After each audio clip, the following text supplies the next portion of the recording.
la chaîne Mathématiques Sciences. Aujourd'hui, je vais vous expliquer une nouvelle vidéo, donc en mathématiques, dans laquelle tout simplement nous allons parler d'algorithmique et de programmation. Alors donc là, l'algorithmique et la programmation que nous allons parler au collège, c'est pas un truc de ouf, hein, croyez pas. On va pas se mettre à faire... bon, on pourra faire des mini-jeux vidéo si vous voulez, comme ça, mais on va pas s'amuser à faire des trucs de ouf, quoi. Hein. On va pas s'amuser à faire... enfin bref, vous avez compris. On va pas s'amuser à créer des voitures qui volent, des trucs comme ça, non. Enfin, en tout cas, nous en 3ème, on n'aura pas le temps de le faire. Voilà, après si chez vous, vous voulez créer un jeu, bah, vous pourrez très bien le faire aussi. Mais donc, on n'aura pas le temps de le faire, ça prend trop de temps.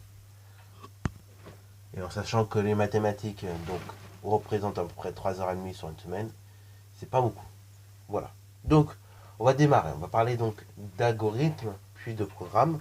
Et puis, après, par la suite, on finira par voir les différents types de logiciels ou bien de programmes qui puissent exister. Alors, c'est parti mon kiki. Donc, on va d'abord parler donc d'algorithmes. Alors, un algorithme, c'est bien beau, hein, on dit tout le temps, ah ouais, un algorithme qui décode ceci, un algorithme dans YouTube. Moi-même, je l'ai dit, hein, je prends une fois dans l'une de mes vidéos, un algorithme qui fait que certaines vidéos vont être valorisées plus que d'autres, qui fait que certaines vidéos de ma chaîne, par exemple, seront moins vues que d'autres.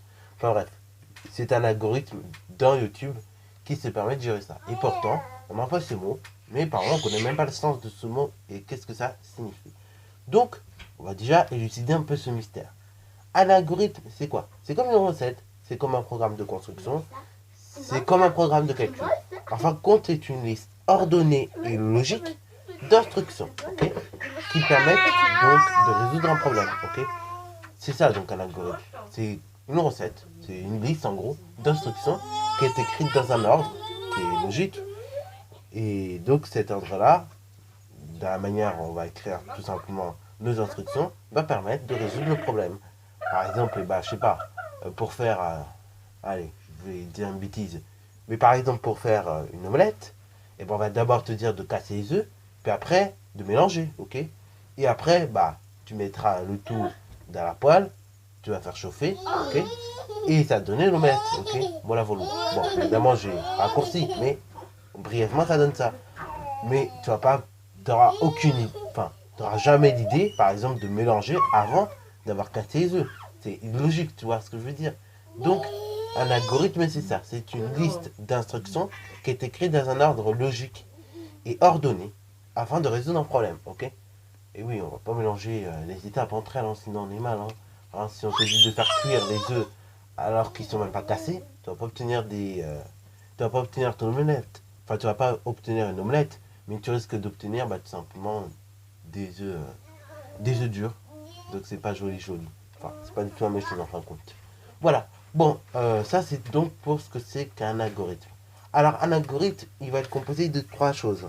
Il va être composé des instructions dont on a besoin au départ, ok? Donc, dans le cas de, je vais vous montrer plus tard avec un exemple d'un fondant au chocolat. Après, d'une succession d'instructions à appliquer. Et dans un dernier temps, de la réponse qu'on obtient à l'arrivée. Pour prendre un exemple, on va prendre l'exemple du fondant au chocolat. Le fondant au chocolat, si vous voulez préparer, il vous faut une recette, logique. Mais il vous faut également savoir qu'est-ce qu'on va obtenir à la fin. Logiquement, c'est le fondant au chocolat. Et il vous faut également savoir qu'est-ce que vous aurez besoin pour la réalisation de ce fondant au chocolat. Donc du coup, en fin de compte, vous aurez 3 parties pour la fabrication d'un fondant au chocolat. D'abord, vous aurez les informations, donc qui correspondent aux ingrédients. Vous aurez les instructions, donc qui correspondent à la recette même, en fin de compte. Et vous aurez la réponse, qui est le fondant au chocolat. Ok? Voilà, voilà. Donc les ingrédients, ça peut être par exemple le chocolat, les œufs, le sucre, ainsi de suite. Ça peut être également les outils, hein, aussi les instructions dont on aura besoin au départ. Puisque oui, bien évidemment, on vous dira de battre le tout avec, par exemple, je sais pas, avec un fouet ou des choses comme ça. Ok? Voilà, donc ça c'est tout pour les algorithmes. Donc on va passer au programme. Alors un programme, ce n'est qu'une traduction dans un langage mathématique d'un algorithme. C'est-à-dire vous avez votre algorithme et en fait votre programme, c'est tout simplement le même algorithme mais traduit dans un langage mathématique, ok? Ou informatique. Donc ça va être le cas par exemple des logiciels, des jeux vidéo et tout plein de choses que je passe, ok? Voilà, voilà. Et du coup, vous allez avoir des machines qui vont être capables d'exécuter ces programmes informatiques ou bien ces programmes mathématiques. C'est le cas notamment de l'ordinateur, ok. Donc l'ordinateur, en fin de compte, c'est une machine qui est capable d'exécuter ces programmes informatiques ou mathématiques. Et donc, l'ordinateur, vous en avez tout plein de types d'ordinateurs. Vous avez vos téléphones, vous avez vos tablettes, vous avez, vous avez tout plein d'autres choses, ok. Vous avez donc tout simplement le robot également qui est capable d'exécuter des programmes. Donc voilà, vous avez vraiment plein de choses qui sont capables d'exécuter des programmes, ok. Voilà. Alors, n'empêche que quand même, malgré le fait que nos machines sont capables d'exécuter des programmes, il va quand même exister différents types, différents langages de programmation, ok. Alors, du coup, ces différents langages de programmation vont être capables de produire des algorithmes et des programmes informatiques, ok. Mais, bien évidemment, le langage ne sera pas le même. Par exemple, sur Scratch, ce ne sera pas le même langage que sur Python, ok. Alors, Python, pour vous expliquer rapidement, c'est un langage de programmation que vous utiliserez à partir de la seconde, ok. Donc au lycée, c'est l'année prochaine. C'est ce genre de langage de programmation qu'on trouve sur ce genre de calculette là. Les calculatrices scientifiques là qui coûtent 67 balles. Enfin, la dernière fois j'ai vu ça au champ, c'était 67 balles en tout cas. Après, il y a des magasins qui vendent ça moins cher, mais en tout cas, bon, c'est sur ce genre de calculatrice là comme ça là, qui coûte hyper cher qu'on trouve ce genre de langage de programmation. Donc, du coup, pour vous donner un exemple de d'application, ok, et pour vous montrer surtout en fait qu'on ne va pas obtenir la même chose selon le langage qu'on va aborder, je vais vous prendre un exemple d'un algorithme qui va ajouter un nombre A qui vaut 4. Donc alors, on va partir d'abord du langage courant, puis après on va aller dans les langages algorithmiques. Alors, dans le langage courant, on dira tout simplement nombre de départ A attribué à la valeur 4, A, ok. Donc, à la valeur A, au nombre A, on va lui attribuer 4, ok. Ensuite, on va lui dire ajouter 2. Et ensuite, on dira que le résultat est 6, ok. Voilà, donc ça c'est ce qu'on va dire dans le langage courant. Mais maintenant donc, dans les différents langages de programmation que l'on peut voir, on va pas, ça va pas se traduire pareil. Sur Scratch par exemple, ça va donner des programmes comme ceci. C'est-à-dire donc mettre A à 4. Donc là c'est une variable, bien évidemment, le nombre A que vous avez là. C'est une variable qui a été créée par Scratch. Alors, là je vous montrerai donc dans une prochaine vidéo comment on crée des variables. Parce que c'est très important à comprendre en fait la fabrication des variables. Alors en soi, bon, pour le brevet, vous ne serez pas avec votre ordinateur en train de créer des variables et tout. Mais c'est toujours intéressant de comprendre comment on crée une variable. Ok. Donc bien évidemment, je vous montrerai dans une vidéo comment ça se crée. Alors d'ailleurs, petite parenthèse aussi, Scratch au brevet, ça tombe beaucoup en fait. Ça tombe à chaque sujet de brevet, vous avez Scratch. Donc pour ça, à chaque sujet de brevet que je fais un effort de mettre le logiciel Scratch. Mais si c'est un peu long, je vous avoue, à écrire à la main, parce que bon, à la base, moi, mes sujets, je les écris à la main. Donc ça me prend à peu près 4h30 à écrire un sujet quand même. Vous le faites en 2 heures, mais moi, ça me prend 4h30 à l'écrire en moyenne. Parce qu'il faut que je sache qu'est-ce que je veux mettre, il faut que je sache à peu près sur quoi je vous situe en fait. Voilà. Et donc, voilà, sur quoi je vais faire travailler, enfin bref. Donc, tout plein de trucs comme ça. Il faut que je me pose plein de questions bêtes.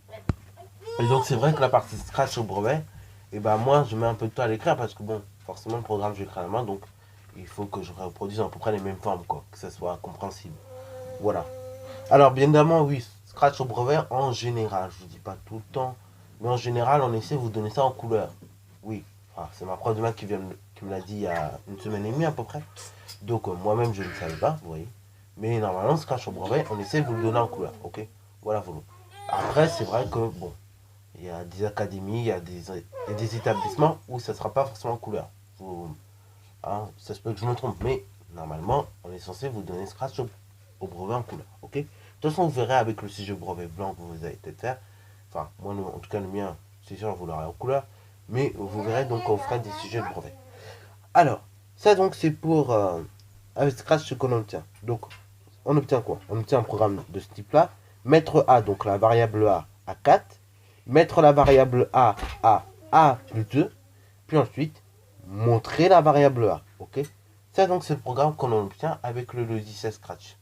Maintenant, on peut aussi parler en langage algorithmique.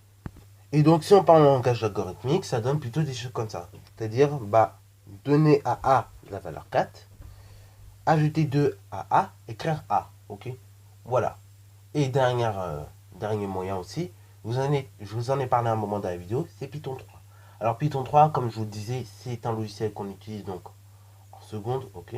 Et donc on trouve ça dans la majorité de nos calculatrices qui coûtent 67 balles. Dès que vous avez une calculatrice qui coûte plus de 60 balles en général, c'est pas nos petites calculatrices qu'on a au collège, c'est des calculatrices programmables avec des logiciels de programmation dessus. En général, c'est Python qu'on a dessus et voilà. Alors Python, c'est très très intéressant comme logiciel parce que vous l'avez sur vos calculatrices, mais vous pouvez le télécharger bien évidemment sur votre ordinateur, pardon, il est gratuit, ok. Et d'ailleurs, petite parenthèse aussi, Scratch, on vous met la pression troisième, oui, Scratch et tout, mais à partir de la seconde, on n'utilise plus du tout Scratch, on utilise Python. Voilà, donc c'est pour ça que je vous parle de Python ici. Alors au programme, bien évidemment, on ne parlera pas de Python dans le détail et tout, mais en tout cas, je vous ferai peut-être une vidéo là-dessus, mais il faut le savoir que dans le programme officiellement parlant, c'est Scratch le logiciel de programmation qu'on utilise, ok. Du moins en troisième. Après, quand vous serez plus grand, ce sera Python. Alors Python, on va écrire ce genre de choses. On va écrire donc que A est égal à 4 et que A est égal à A plus 2. Et après on vous dira print A. En gros, écrivez A, quoi. Ok. Voilà.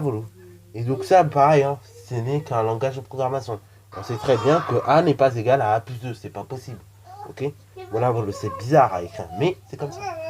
Voilà. Bon, sur ce, la vidéo est terminée.